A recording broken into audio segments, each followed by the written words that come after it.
FIFA বর্ষসেরার দৌড়ে Messi, নেই Ronaldo. বর্ষসেরা ফুটবলার পুরস্কার দ্য বেস্ট 2024-এর মনোনয়ন তালিকা প্রকাশ করেছে ফিফা।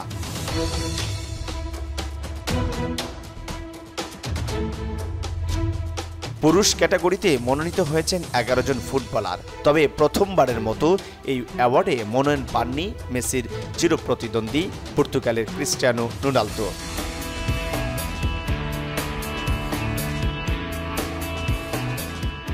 ফিফা জানিয়েছে 2023 সালের 21 আগস্ট থেকে 2024 সালের 10 আগস্ট পর্যন্ত সময়ের মধ্যে সেরা পারফরমেন্স করা খেলোয়াড়দের মনোনয়নের জন্য বিবেচনা করা হয়েছে।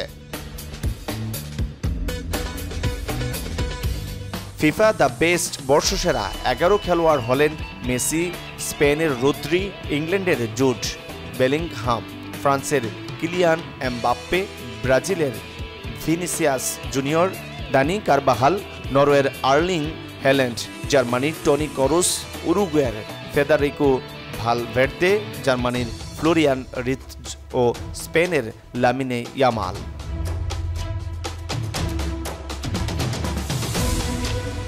ব্যালন ডি আর পুরস্কারের 30 জনের মনোনয়ন তালিকায় না থাকলেও ফিফা দ্য বেস্ট পুরস্কারের নবায়ন মনোনয়ন পেয়েছেন মেসি।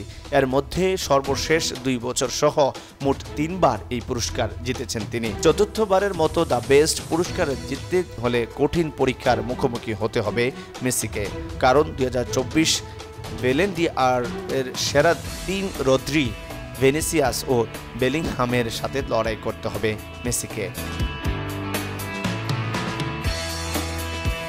পুরুষ ক্যাটাগরি ছাড়াও আরও 10টি পুরস্কারের মনোনয়ন তালিকা প্রকাশ করে ফিফা। পুরুষ ও নারী বর্ষসেরা কোচ, গোলরক্ষক, সেরা একাদশ ও সেরা গোলের তালিকা এছাড়াও ফিফা ফ্যান পুরস্কারও রাখা হয়েছে।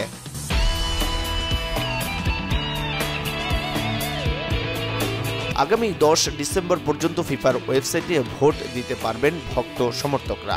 তাদের জন্য 4 ভাগের 1 ভাগ ভোট বরাদ্দ করা হয়েছে। বাকি 3 ভাগ ভোট দিবেন ফিফা সদস্য দেশগুলোর অধিনায়ক, কোচ ও সাংবাদিকরা।